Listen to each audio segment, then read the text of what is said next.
Hey everyone, Livy here, back with another video. And this one is very, very, very exciting. For those who can't recognize this based on this ginormous box, this is the Citadel Oracle by Liminal 11 and Fez Inkwright. And by this gigantic box, which by the way, looks like a gigantic book. As you can see, this is the special edition. It comes in this hulking thing. And you're probably thinking, what? Why? Like, why special, right? Because for those who might recognize this deck, it does have a standard edition. But I actually pre-ordered this deck back in November. It was actually quite a journey to get it to me, too, by the way. Just a side note, I had a little issue with Liminal 11. There was a lot of back and forth. I kept trying to wait. Where's my deck? It was like almost a month, right, since the deck releasing. Hadn't gotten it. I was wondering what's up with that. And then they told me, finally trying to play, back and forth with them. They finally told me, oh, based on this tracking info, this deck showed up like almost 4 or 5 days. 4 or 5 days after I was wondering, where's my deck? I have no tracking info. I have no way of knowing when this deck is coming towards me. So a little bit back and forth there. I did get it. I did eventually get it, but bit of a hassle, especially because they're from the UK. I'm in US, a lot of different things. But anyways, we're not going to get more into that. We're going to go into this deck. We're going to deep dive into this deck. We're going to do a walkthrough of this deck, not a flip through. Now, if you want to see an unboxings, first impressions, flip through of that, maybe this won't be the video for you. You might want to click out and find some of the other people I know who also got the special edition. I'm doing a walkthrough. I'm doing a deep dive, kind of. And you might be thinking, Livy, why? Who asked for that? And it's because, I'm going to be honest with you all, okay? As someone who extensively reads and writes fantasy, as someone who is obsessed with D&D, who was literally a DM for at least 2 years consistently, and, just being very immersed in fantasy since, I don't know, basically since I could read, this deck is a big deal for me. So I want to get into it. I want to deep dive. I want to give you, I'm not going to say professional, but like my pseudo-professional feelings about this as someone who knows fantasy and has been obsessed with fantasy and just thinks this will be a great addition to my practice, right? My practice. Now, for those who have the special edition, this is a magnetic opening. And it opens like this. Now, this is really cool. I'm going to move my camera. Sorry for the sudden jerkiness. As you can see, this is beautiful. Okay? Beautiful. It also has a quote in Latin. Now, I'm not like experienced in Latin. Let me see if I can zoom in. There we go. I'm not experienced in Latin, so I don't 100% know what that says, although I know that this is basically your fortune. So something about Faber Essue quasi fortune. It might have to do with like making your own fortune. I don't know. Anyone who knows Latin, please translate that for me. But this box is gigantic, as you can see. I'm literally holding my camera now because like there's so much to see in this. Citadel Oracle Special Edition, for those who don't know, right? It has Fez's signature. There's only 2,000 copies of this that are ever going to be made. Now, I don't want you to be like, as soon as I say that, I don't want people to be like, oh no, this is, what's it called? FOMO, right? Fear of missing out. Please don't feel like this is your fear of missing out if you are not a big fantasy nerd. I'm going to tell you that right off the bat. if you are not a big fantasy nerd and you know that you're only going to want this deck specifically for the cards and not all this extra bullshit I'm going to show you, please don't feel like you need this. This is me geeking out and going through all this for those who care about it, but you really don't need to geek out. I mean, I am, but you don't need to. Now, there's a coin that comes with it. This is cool. I don't know if it's supposed to be like yes, no kind of thing. I don't know if the eye closed is no, eye open is yes, or what. I don't know. I am number 641. Now, let me show you. This opens up. This is the Citadel. Okay? This is bloody cool. It has details about it, but I mean, if you're not planning to get the special edition, because let me tell you straight up, this is hella expensive. I bought this basically as my Christmas present that didn't come until now, which is May of me filming this, okay? This is basically my Christmas present. This deck was $89.99 pounds. I don't know what that is in US dollars, but I'm pretty sure it's the equivalent of at least 90 something, right? So, don't feel like you need to do this unless you're an obsessed fantasy nerd. Anyways, we're going to move on. Saying that again, because again, I don't want people to be like, oh no, I have to get this. And then, oh no, being like scared about the price tag. It's like, no, don't worry about that. Anyways, we're not going into that. Now, if you're getting the special edition, it also comes with the big booklet, the Spy Master's Gambit. This is a tabletop campaign. Most of you who are following me are probably not into D&D as much, so I'm not going to show this as much. But I'm going to put this down, scroll it down, okay? But for those who do care about the Spy Master's Gambit, it does have a map. Again, the same map. And it does have a table of contents, which is amazing, that it tells you how the campaign works, how to create PCs, NPCs, expanding the game, and all the backstory of everything that you would possibly need to go into this. This is great for somebody like me who has been a DM and or wants to be a DM. If you've played tabletop games like Pathfinder, like D&D, and any other that this could adapt to. This is excellent. I've gone through this a bit, and I've seen some of the details about like how items could be made, how certain things can be. I'm not going to go deep diving into this because, again, I know not everybody is interested in this kind of thing. And also because I know people want to get to the main story, which is these cards. Okay? So I'm going to move on from this. I'm going to close this out. Move that away.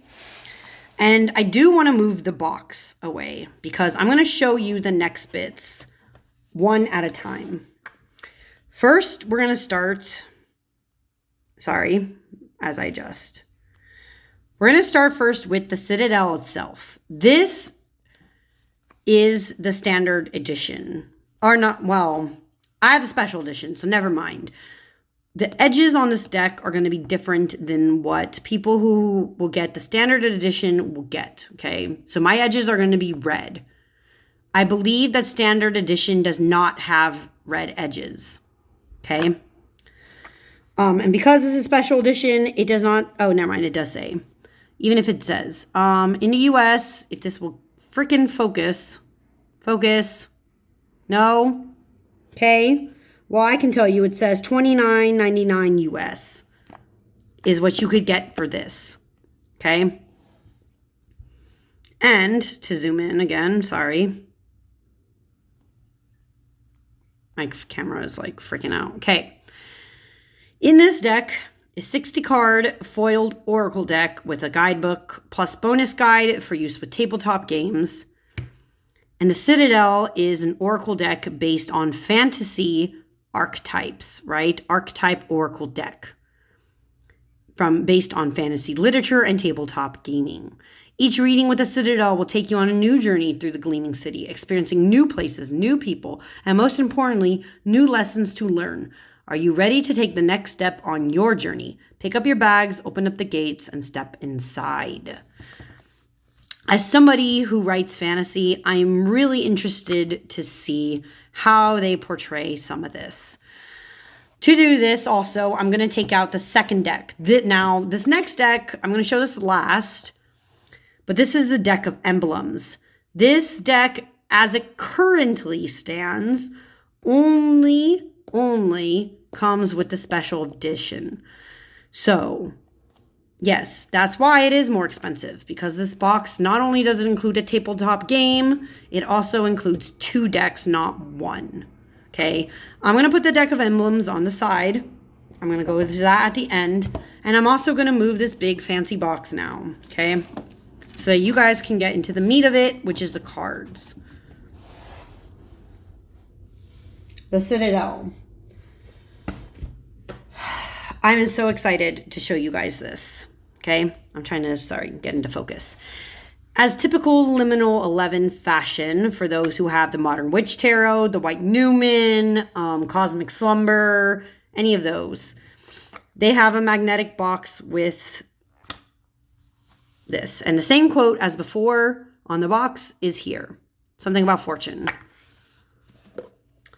Inside the box, really cool. You can see there's the eye.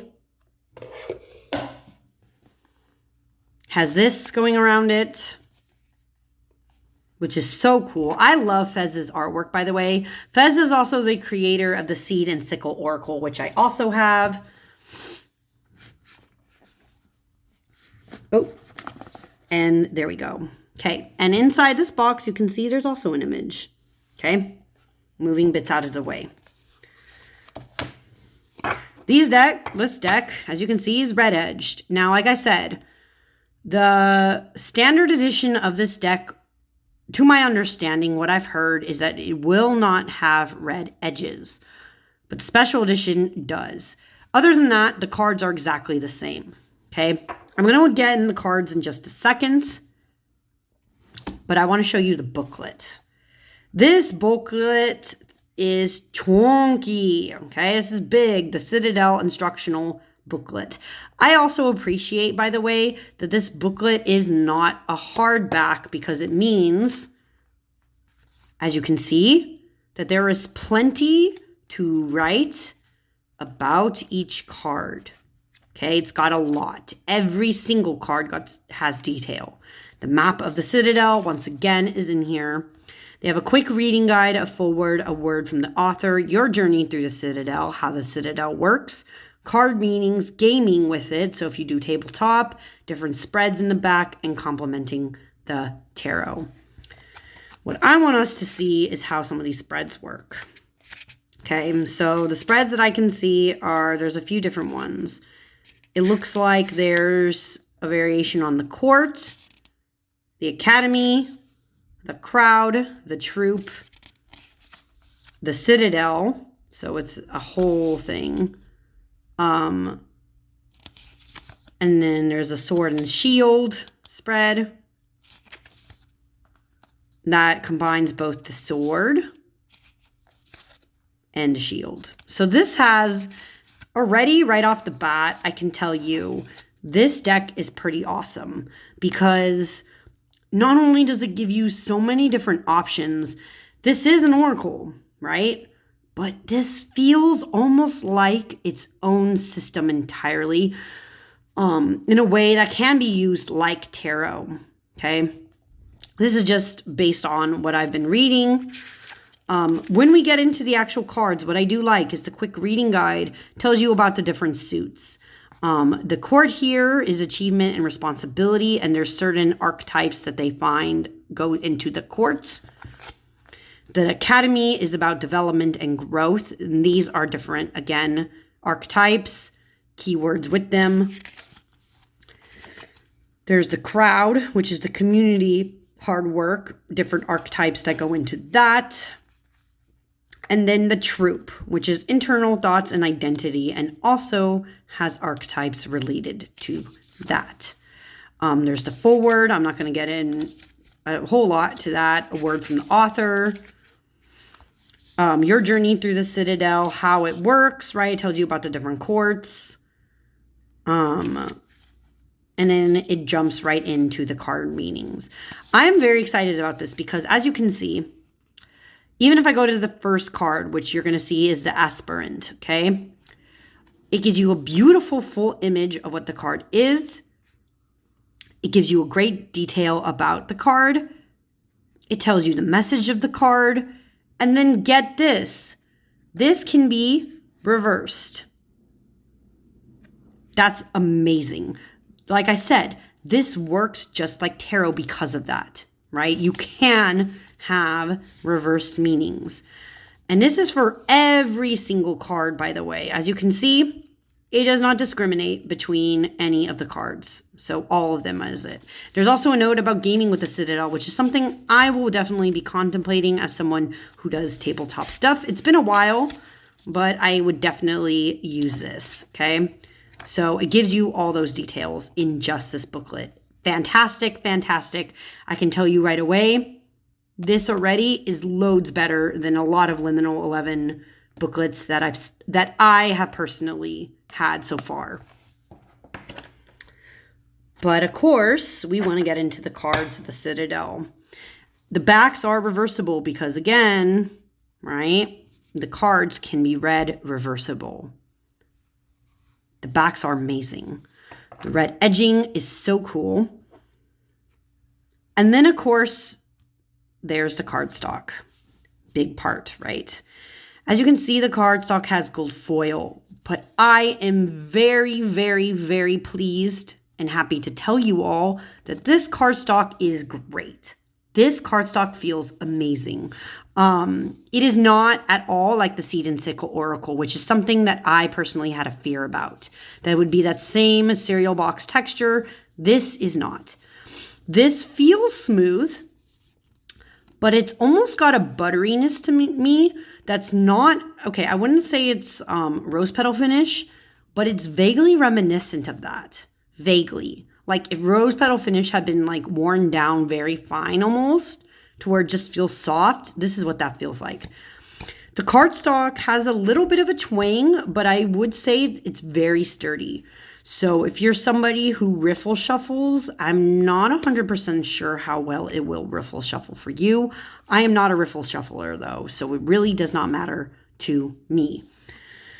I will also say, even though this is fantasy, even though this is about fantasy literature and tabletop games of an oracle, I do not think this oracle plus the deck of emblems will be for you if you do not like limited color palettes.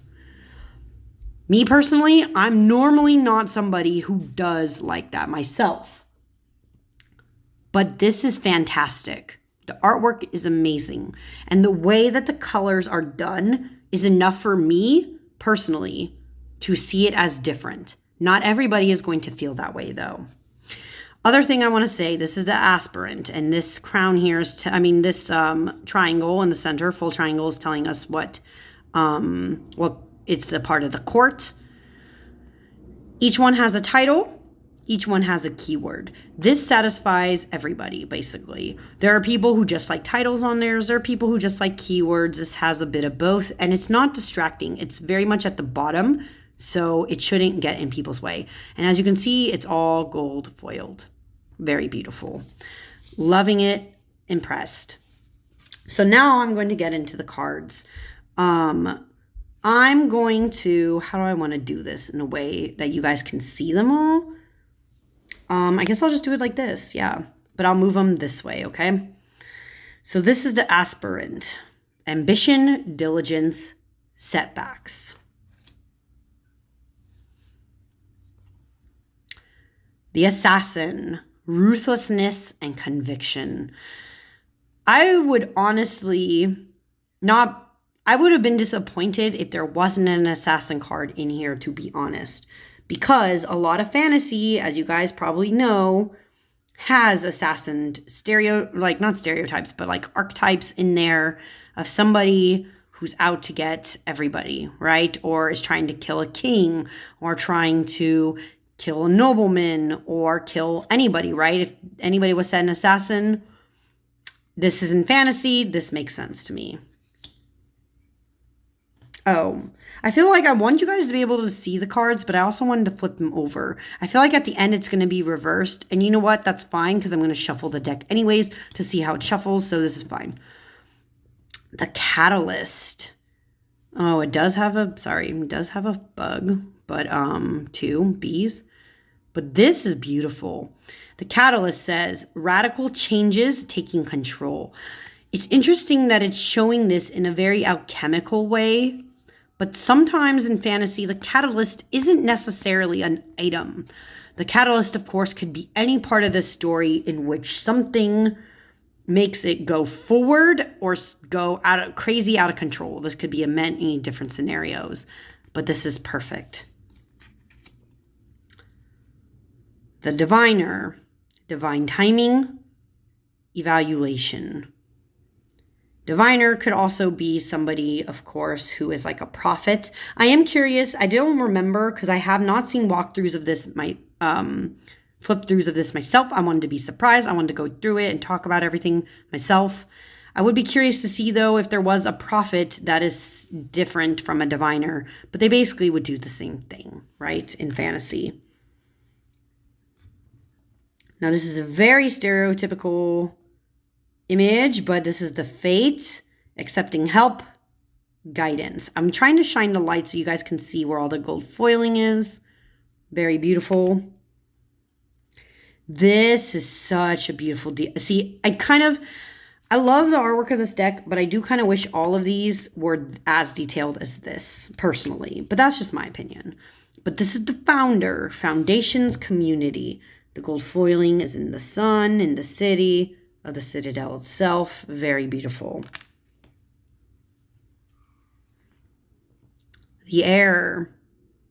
Unseen potential, hesitation, right? A lot of fantasy stories talk a bit about the air because a lot of them focus on monarchies. Having your next in line, very important, right? Now this card is so fucking cool. The Hound, loyalty, chains, and promises. What I find really interesting too about this card from a fantasy perspective is that the Hound isn't always, of course, a literal hound. In Game of Thrones, we saw it more literal in the sense that somebody's nickname was the Hound. They were someone who did the dirty work for, who were they? The Baratheons? The Hound, though, in fantasy is not always somebody like that, not literal, right? Not literal hound, not even literally named the Hound. They could just be somebody who does the work that needs to be done for, well, anybody. Could be the main character, could be the king, anything of that sort. And of course, speak of the devil, the king, right? Control, reversal of fortune. What fantasy story hasn't had a king mentioned, right? Well, a lot don't, I guess. But a lot of fantasy, right? The king is very important. The Poet. Relationships. Vulnerability. I like that the Poet is included. This could have also been, of course, the Bard. Or maybe there is a Bard card, I don't remember. But the Poet, I guess, right? The teller of tales, always kind of in fantasy.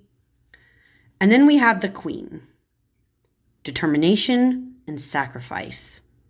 I really like these keywords for the Queen. And I do also like, by the way, not to put them out of order, but I'm going to put them out of order. I like that the King and the Queen are very similar in energy. What I also find really fascinating about this Queen and this King is that his sword is broken, but hers is still holding strong. He also has what would be seen as more a typical, it almost looks like it'd be a broadsword maybe, or longsword, where she has a very different kind of blade. Based on the hilt, I would say this is more like a stiletto. Very interesting. A knife that's thin that can slice you versus the one that can break but be more wielded by a quote, quote, stronger hand. Very cool to see both of them, though. This card is so cool. The Sleeper. Look at that foiling on this. I love the look of this. Cause and effect and clarity. There's always somebody, right? The Sleeper could be a figure like Sleeping Beauty, but the Sleeper could also be many different things. It could be a monster asleep in a story, or some kind of other being that has been rested but could break out at any moment. Very interesting. And then, of course, we have the Spy Master. This card, I believe, is very important if you were to have a special edition and you're doing the campaign that's with it. The Spy Master is one of the very strong figures in it. But the Spy Master is knowledge and distrust. I love seeing that this card is here because I feel like a lot of fantasy stories do make use of spies, right? Again, this is done really well in Game of Thrones. I'm also writing a story in which there is a Spy Master or a few like this. So I love seeing this trope in here. It gives me those warm, fuzzy feelings. Now, again, I love the parallels. This deck has a lot of them. We had the Sleeper on this side, but the Waker is on this side. Same kind of foiling. Awareness and reflection. Really interesting how these are done.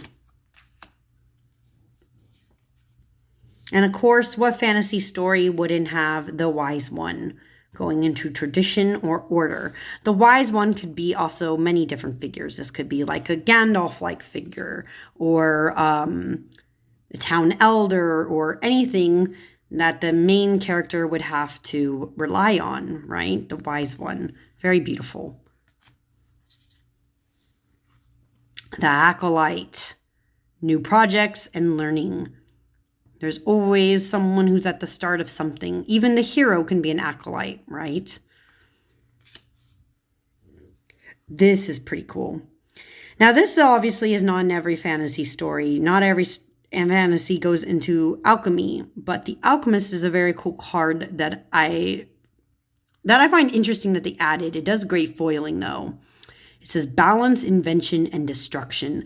I also find what I find really fascinating is that it says solve, maybe, eat, what is that? Coagula? So that could be like, I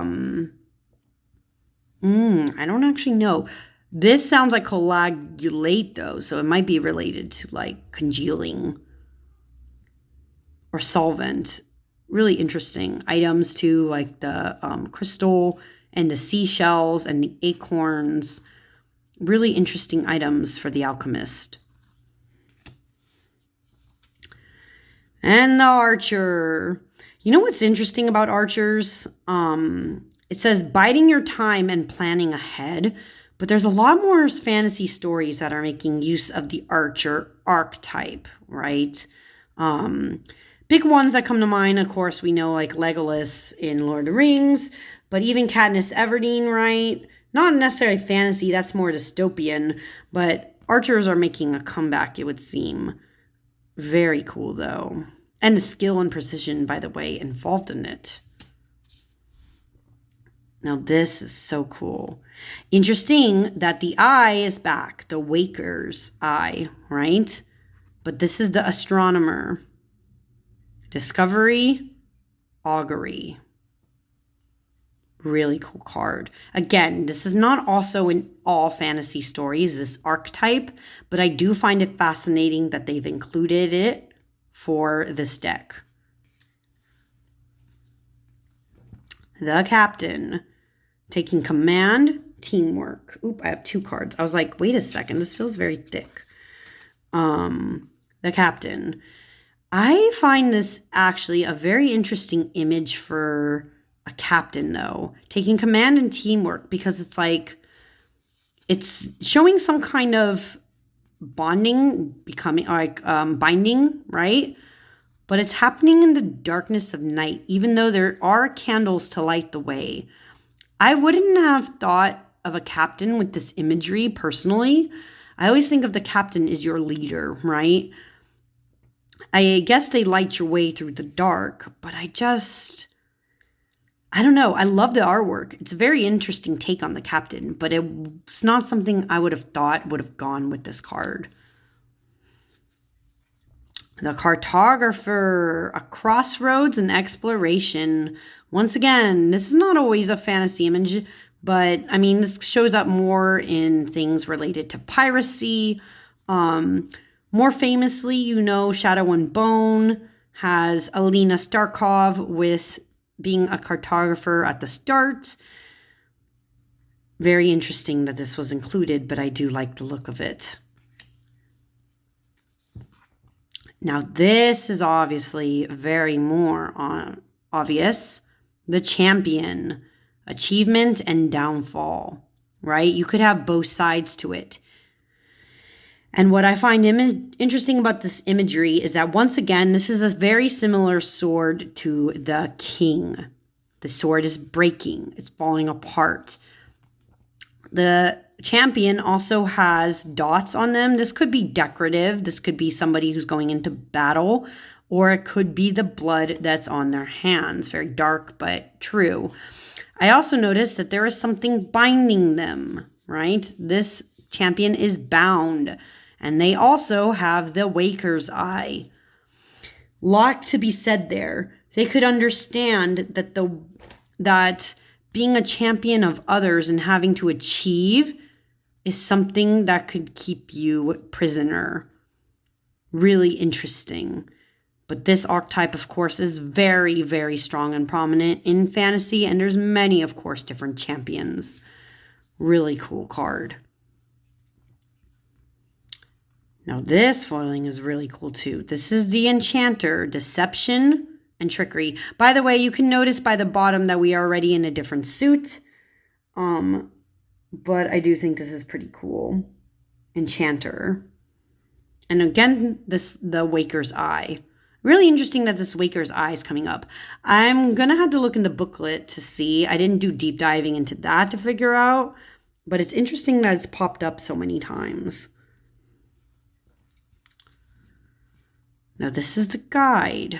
Really cool. Look at those keys. I love the way they glisten. The guide is about inheritance and correction. I wouldn't have necessarily put the keyword inheritance about a guide because, well, I mean, I can see it. If I squint sideways, I could kind of see why they might have picked inheritance as a keyword. The guide in the story in fantasy is usually somebody who has to help. It's usually the main character or like main cast of characters move along their way. And I guess they guide you to an inheritance, but they themselves are not inheriting something. So I do find it interesting that that keyword has been given to that card, right? Next, the Orator, communication and confidence.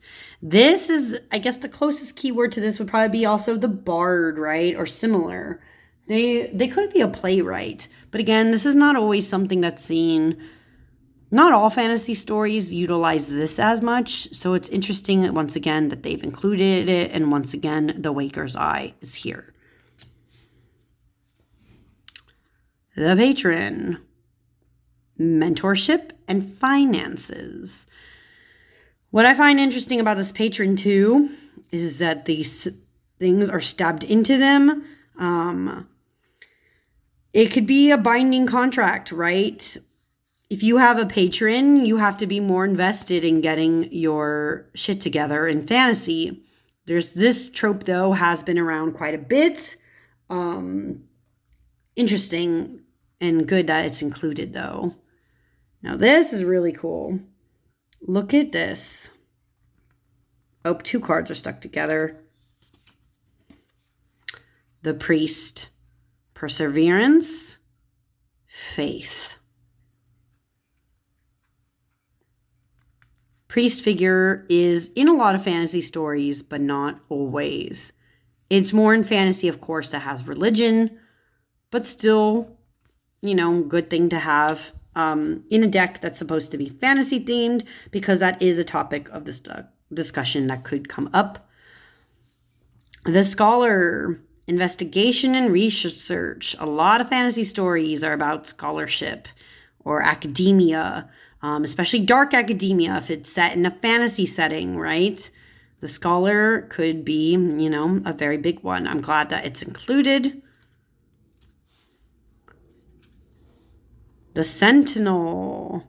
Determination, again, is a key word, and certainty. Amor and fati. I know that means fate for sure, or something along that line. That's love. Really interesting. This is more in fantasy stories related to army and like captain and stuff like that, I guess. Interesting though. And the warrior, perfectionism and burnout. These are amazing keywords because yes, this 100% goes with the warrior vibe. I also like the variety of weapons that are included here. We have things like spears, like a typical longsword. You have your arrows. You have some kind of pickaxe or axe. This looks like almost like a glaive or some kind of pike. You have a battle axe, right? You have all the variety included here of different ways that someone can be a warrior. Now, you might be thinking, what differentiates in the warrior, right, from the champion? And that's usually, right, the fact that just because somebody is a warrior in a fantasy book doesn't always mean that they are somebody's champion. A champion could be tied to the king. A champion could be tied to a specific leadership role. The champion could be of a specific people, right? Like ending up being the leader of a group out of the blue. But just because somebody is a warrior does not necessarily mean that they have that role to them. So I do like that that distinction is made, right? Now, interestingly enough, the botanist is also included.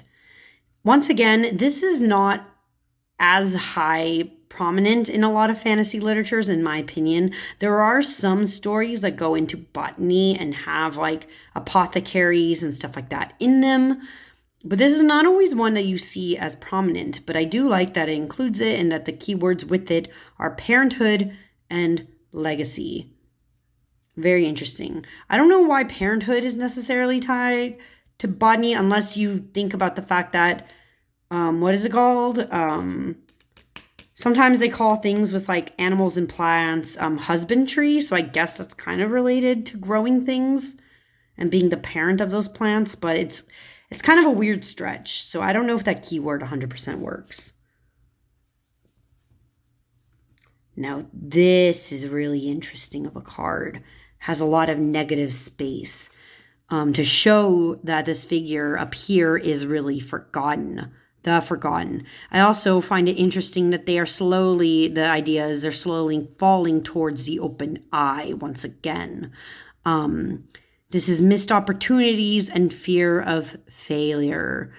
A lot of stories feature somebody that was forgotten. You could even say someone like Smeagol in Lord of the Rings was someone that was forgotten, unfortunately, until time, until everything blew up and he became more prominent in the story again, right? The forgotten. Next we have, this is a pretty cool card. The Gambler. I feel like the Gambler, once again, this archetype is not in every fantasy story, but I do like that it's included because this is definitely one you see more in, it's not to say this is devoid of all fantasy. Obviously, it's in fantasy stories. It's just not as prominent. You see this more in like D&D. So this one is definitely more related to D&D related things, to gambler, loss, and risks. It could also be a character, though, who takes a lot of risks for sure. Could be seen as a gambler, even if they're not going around spending all their coin, You could think of it from that angle. I also like the two different hands because they're showing there's two different sides to gambling. You could be devoid, too, of riches and you lost everything. Or you could be the gambler who's won everything, and that's why you're all decked out and blingy, right? Really interesting. Next, we have the Hunter. Gold foiling, more subtle. A lot of imagery here. The Hunter is also related to sure-footedness and predestination. Really interesting keywords for that. I also find it interesting that the Hunter, of course, you get the idea that they're hunting down beasts. But it's really interesting, too, that the Hunter is showing a noose here. Who is in the noose? Is it the fact that the hunter usually sometimes has to be, if they're not hunting down an animal, is it hunting down a person, a prey? Sometimes they're going to the hanger's noose. Is that why it's included? It's just very interesting imagery to have included. A lot of fantasy stories have hunters or somebody who's out to get, could be even the main character. I find it interesting. I do have a hunter, again, in my own story that I'm writing. So just nice to see that, you know. Also more very cool is the merchant, self-worth, and trade. Interestingly enough, the scales in this case are balanced, but we all know with being a merchant that these scales could tip at any time. You could have riches, or who knows what, you could have a mystery item in there, right? It might not be what you necessarily think. But it's really cool that it's included, of course, because merchants and even main characters, MCs, as it's called, you know, encountering a merchant, very common, very prominent, even in D&D, stuff like that. So good that it's added. Now, this is very interesting that it's included in this way and has this keyword. But this is the miser. Stubbornness and inflexibility. This card really reminds me, of course, too, of the Four of Pentacles in tarot. I find it interesting that the miser, that it is phrased as the miser, but there's always somebody, I feel like another keyword for this, if it's not in here, could have been the antagonist, right? Somebody who kind of puts a roadblock into the main character, right? This is very, again, prominent in most stories, but also very much in fantasy. The Muse. Generosity and naivety. Very cool card. Interesting imagery, too, because if you look closely, you'll see there's a pomegranate, which, surprise, surprise, very much in tarot association. Bounty, plenty. The lyre, which has to go, of course, with music, the arts. Bards could be that. Interestingly enough, there's also a bird. Birds can mean many different things, but it's interesting that all of these are included. Could be about animals, it could be about things related to that. But a very cool card, the Muse.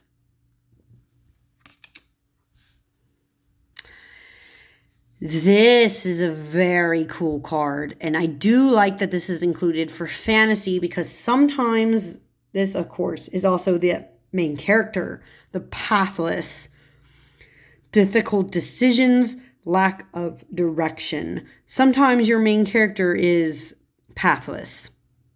Maybe you were on the path and you fell off of it, right? The Waker's Eye is also in here again. This is very prominent. A lot of stories are about coming into roadblocks and trying to figure out what to do from that, right? Really cool. Really cool. The Pilgrim. Opportunities and growth. A lot of fantasy, you could say, is even about being a pilgrim. You have to go from one place to the next, right? Sometimes even on a mission or a quest. You might unintentionally be a pilgrim. This also imagery reminds me very much of the hermit right now in tarot. But I do like that the flowers also remind me of the botanist. So it could also be a botanist having to go on a pilgrimage. See how it could layer, right? Now, I like that this is also, this foiling. By the way, this foiling is so cool. You guys would have seen on my channel, I did have the Literary Tarot a while ago. And that also had gold foiling, but I think this one is much nicer. And this is done more in a classy way, I think. Because it's not everywhere. It's not all over the place. Not even the edges, right? It's just the right amount of foiling where you like it and appreciate it. But anyways, the Sailor, new influences, and wanderlust. Very good keywords for this. This is also very prominent in fantasy stories, especially ones that take place on the open ocean. The Shepherd, celebration and family. I do find it interesting that the shepherd is included, but this is very obvious too. This kind of goes into the idea of the chosen one trope for me personally, because a lot of them start off as like farmhands, start off as shepherds, start off at a very low, low path in life. And then they have to rise up, right? They could become a champion. They could become the warrior. They could become the enchanter, right? Just because you start off one way doesn't mean you can't end up another way. This is such a... I'm sorry, I'm like geeking out. Like a lot of these cards are so beautiful. This in particular is also a very good one. This is the Smith, right? Overthinking, taking action. I do like those keywords for this. I think this is true. The Smith is about creation too, though. I would have thought creator or shaping, right? Or some kind of thing that's like transmuting would have been a good keyword for this too. Because, of course, the Smith has to make things. A famous Smith, of course, in fantasy. Well, there's a lot of different stories that have the Smith in fantasy. But a really famous one, of course, that comes to mind for me is Will from the Pirates of the Caribbean films, right? Then we have the Thief. What fantasy story doesn't have at least some kind of thief, right? Seizing the moment, selfishness, biting off more than you can chew, right? Sometimes your thievery gets you into a new adventure. That's also something that's very big in fantasy. Or maybe sometimes you have to become a thief. You might need to steal an object for a quest. So it's like thieving for the greater good, seizing that moment, right? Now, this is interesting that it's titled The Vengeance. I guess it's because it needs to fit the theme of the rest of the cards. But The Vengeance, overcoming slights and a choice. Because to take revenge is a choice, right? You could choose not to avenge somebody, or you could decide this is the only way. I do also find it interesting that the imagery for vengeance, instead of a sword that was bloody, that would have been like my first thought, it's an anchor that has been snapped and is going to weigh somebody down. Vengeance can feel like an anchor though, right? It's something that sinks you deep and can get you into a very dark frame of mind. Very interesting. Even looking at this, I could make the assumption, I would have to double check this though, that reversed, this is about letting go probably of your anger, releasing it so that you don't end up in the dark. Really beautiful card. I do like that it doesn't play into the typical idea of what I would have thought for this card. The Walker, the Unknown, a Journey.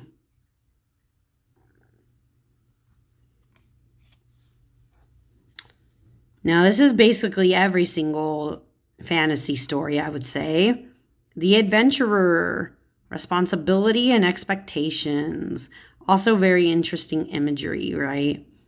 Going into those unknowns. More Latin. We have the brawler. Lack of empathy, confrontation. I do like those keywords for this. I wish I knew more Latin. Lex talionis. Talionis, that's probably related to talons, so it could be fist. But Lex, I don't know what Lex means. I wish I knew Latin. Maybe I'll need to pick that up. The chiromancer, this is not also very common in fantasy. Maybe some stories are related to palm reading, things like this, but it's not as big of an archetype, but this is about delivering news and collaboration. Really interesting imagery. The dancer. Self-expression, strength. Once again, not all fantasy stories have the dancer, but I know this is a part of the troupe. The herald. Small regrets and longing. I'm going to have to sit with this one. I don't understand quite what the imagery has to do with being a herald. I think like the herald is kind of like a messenger. I would assume they like give the bad news and stuff. But what does this... I'm going to have to look this one up later on my own. But this one is not... I don't know. This is not as prominent of a fantasy archetype. So it's interesting that it's included again. Really interesting keyword for this. The masquerade. If I said that right. Hiding your true self projection. This is a really interesting card to have included, but this figures prominently in a lot of fantasy. Obviously, this is talking about like drama, like a playwright, but it's also about figures in fantasy that hide behind a mask, right? Hiding your true self. Maybe they are someone that also is tied to like the spy master, right? Somebody or the thieves. Someone hiding behind the shadows. That's what this I would assume, be related most to. Interesting that the bard, it's not seen as the bard so much as the musician. This is a really cool moon effect that has the waves inside of it. The lute, right, that's shown here. Inspiration and gratitude. The painter. Productivity and creation. Now, I love that this is included. Oh my goodness. The puppeteer. Explanations. Apologies. Interesting. I wouldn't have put those keywords with it, but I am so happy this is included because a lot of fantasy stories is about somebody working behind the scenes, pulling those strings, right? There's a lot of villains can fall under the puppeteer archetype. Also, interestingly, that the Waker's eye is red here. What does that say? Especially the red string of fate, right? Wrapped around them. Love that this is included. The runaway. Secrets. Running from problems. Once again, this is also very prominent in fantasy stories. A lot of them feature somebody who has to run off, get out of a bad situation. You could even say like Jasmine from Aladdin falls under this, right? The runaway. The storyteller. Also, of course, very self-explanatory. The Waker's eye again. The storyteller, viewpoints, and control. Interesting that control is used as a keyword. It could be because a storyteller gone wrong is more like a charlatan, right? They could spin a story every which way and you just wouldn't know which is the actual truth. The tailor. Attention to detail and pride.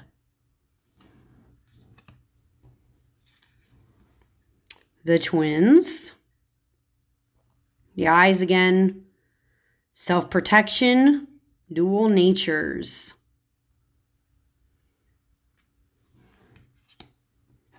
Oop, we only have a couple cards left. The Weaver, Rediscovery, Transition. I could see that. Transition's a good keyword for this. And of course, what fantasy story wouldn't be complete without a witch?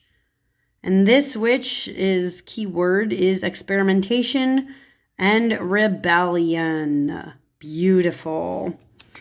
Now, I know this video is already very long. Before we dive into the deck of emblems, though, let's see how well this shuffles. By the way, for comparison's sake, for those who are curious, this deck is actually smaller than I thought it was going to be.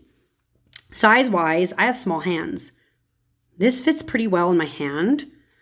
Now to shuffle, though, because of its interesting hexagonal almost shape, I'm curious to see how this will shuffle. But I'm going to attempt to do it this way because this makes most sense to me. Oh, it shuffles so nicely because, again, the cardstock's very nice. Because it is a funny shape, though, I do see that it's trying to, like, go every which way. But it's very easy to overhand. Once again, I'm not a riffle shuffler, so I don't know how well it would riffle. It's also because of its unique shape. But it overhands just fine. And I got the Adventurer. Okay, so beautiful deck. This was the typical Citadel, right? If you get even the standard edition, once again, it won't have the red edges. But everything else, I believe, should be up to snuff.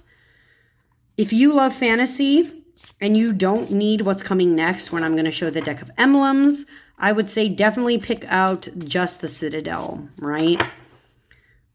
Because it's going to be a good time. And if you don't, once again, mind the limited color palette.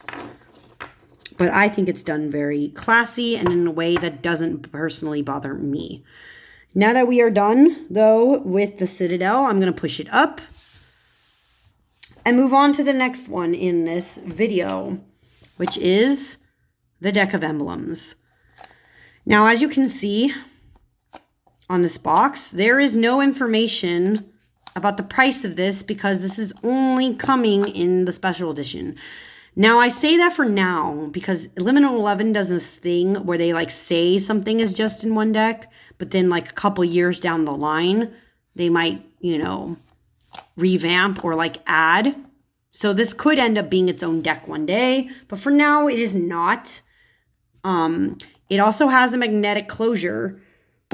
Kind of hard to get into, but as you can see, there is no second box like the typical Liminal 11 packaging. It's just like this. The deck of emblems is also smaller, okay? It still has stuff inside though. But it only has 30 cards inside of this deck. So the little white book it comes with is smaller. But it tells you about the deck of emblems. The deck of emblems is 30 card Oracle. Each represents an item that is steeped in its own story and meaning, but how they serve to shed light on your question is up to you. This deck can be used as a standalone Oracle or as a clarifier deck for readings with your other decks. Now, I did read a little bit about this deck too because I was very curious. There's a part, the contents say card index, introduction, how to read this deck, the emblems and spreads. This deck also has its own spreads. So here's the card index. Now I read some of this and some of like this deck or this part on my own. And it does mention this would be a very good like to use kind of like a Lenormand in this sense. Like the keywords are in that such way.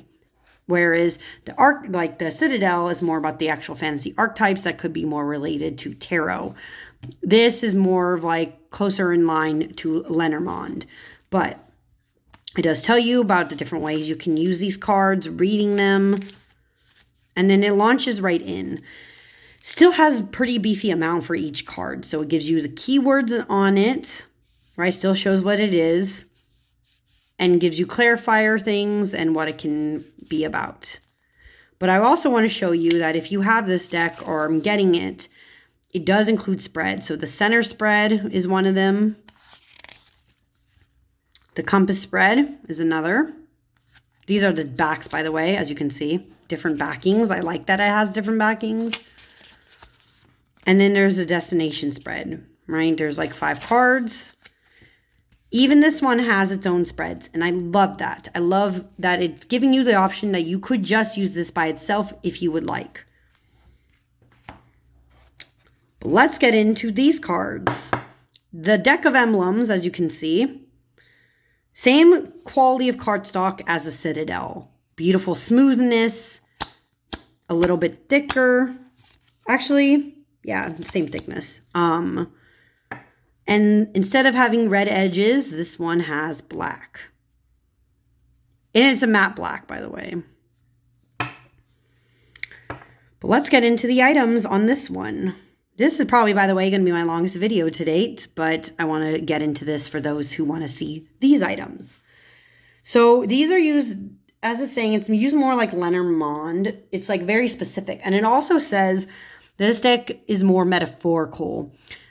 A lot of people could have different ideas, for instance, about a bell. It could be a signal. It could be an alarm. But it could also be wedding bells, right? It could be a celebration. There's many different ways you can interpret these. So I do think this is really cool. So that's the bell. Then we have the blade, or blade. Conflict, injury, apprehension. What fantasy story doesn't have a blade? The book, or book, sorry. I keep saying the. I think it's because the other deck had all the thes for it. But book, knowledge, history, education. Oops. Sliding all over the place. Okay. The broom, sorry. New starts, cleansing, resources.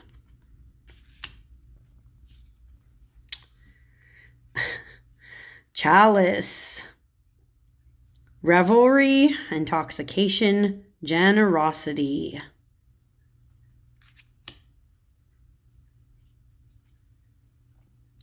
The collar, compliance, duty, restriction.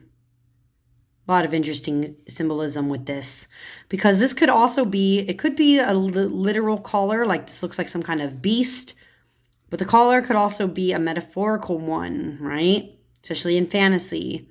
So really cool to see this. Crown. Empowerment. Status. Authority.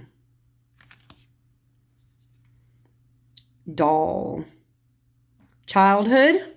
Play. Naivety. Foundation stone, building something, steps, origin.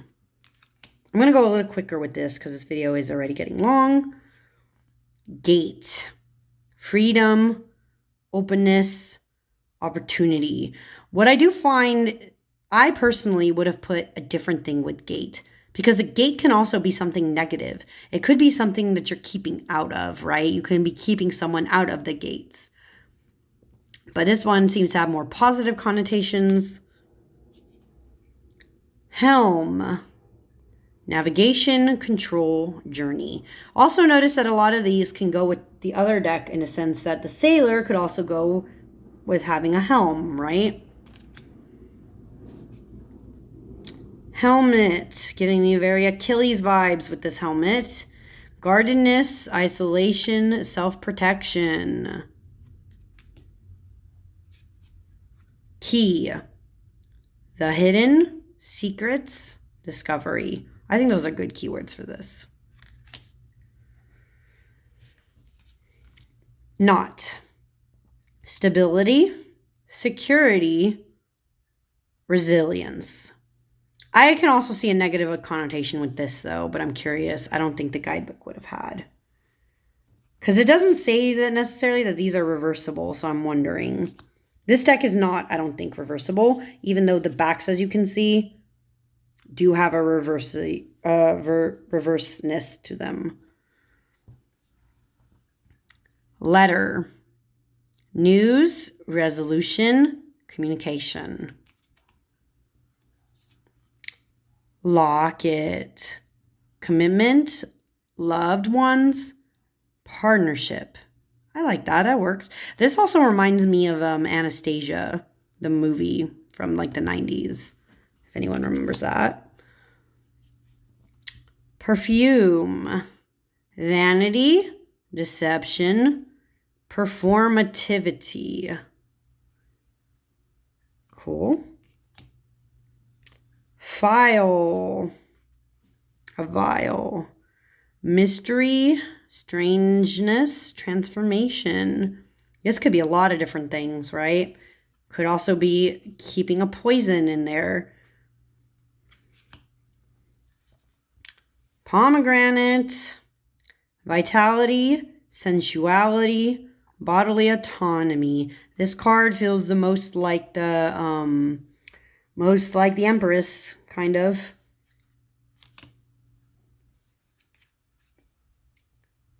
Purse. Privacy, finances, a windfall. And a windfall, of course, because at any time you could get your purse slit and all your riches are gone. Cool that this is included. Rune stones, ancient wisdom, fate, divinity. Scorpion. Danger, accident, subterfuge. I do find it interesting, or subterfuge, sorry. I do find it interesting that a scorpion is an item, though, and most people wouldn't have that on hand, unless they were like maybe a poisoner, I don't know.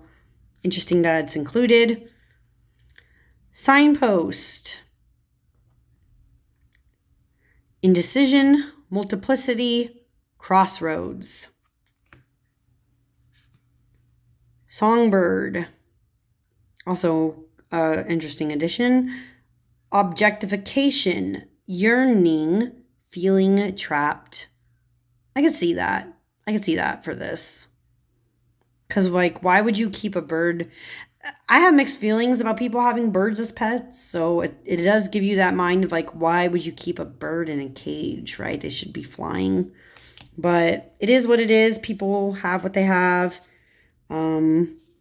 So yeah, but I understand that one. I love the colors on this one.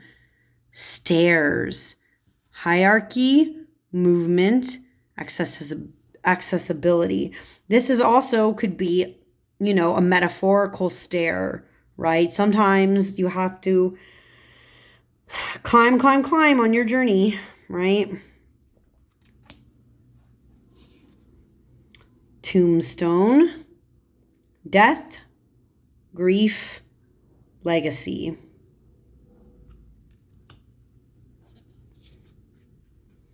Torch, hope, sight, clarity. Very good keywords. I think this is very appropriate for what torches usually do in a fantasy setting.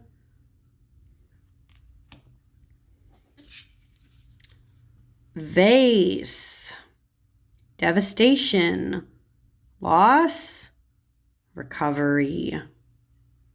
Interesting. Like that shattered though.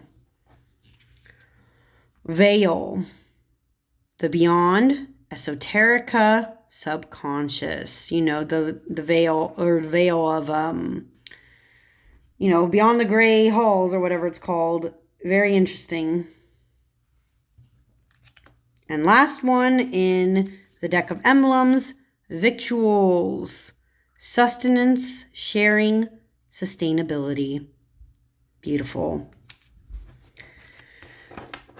Thinner deck, same size as the other one. Thank God. They're both the same size. Love, love, love that. They could be used together. And they also shuffle very easily. Right? I overhand when I don't do my fancy way of shuffling. So it's overhand. I could even shuffle this way, I suppose, but I never liked this way as much. It's too long, especially with its shape, but very easy. Again, cardstock is brilliant. I'm obsessed. Like, I keep kind of touching it because it doesn't feel like it could have been bad. It could have been really bad, but it's like not, you know, it's not. I like it. It's got a more subtlety. I like it. And I'm so happy. Oh my goodness. Guys, I'm obsessed. I am. I can't tell you that I'm not going to use this because I'm going to use this so much. I'm going to use the shit out of this. I'm a fantasy writer. I like fantasy. This makes sense to me. I've been wanting an oracle like this for a very long time. I'm so grateful that this is here in the world now. And I will definitely be using this a lot in July because I plan to use a lot of my favorite things in July. Very excited. I'll probably be touching it a lot before that. But if you've watched this long, thank you so much. And I hope you enjoyed me talking about some of these things, what my thoughts and opinions were based on what I've been seeing, deep diving into the imagery. Again, that Waker Eye, really interesting. And if you are thinking of getting the big box, I'm going to say it again. It was a very pricey purchase. Do not just, you know, it's not for everybody. Not everybody needs all the extra things. This will do very good on its own. It's mass market. You can get just this deck. This is definitely if you're more into having just more of the things, or if you like the imagery of this, then go ahead and make that splurge. But I'm going to, again, warn, it is more pricey, and I'm going to be upfront. I literally saved up. I use this as something I knew that was going to be very specific to my practice. Something that I would use a lot of as somebody who loves fantasy, but this would not be, of course, for everyone. But if you think it is for you, I hope you enjoy it, and I hope you enjoyed this video. I will see you all again next time.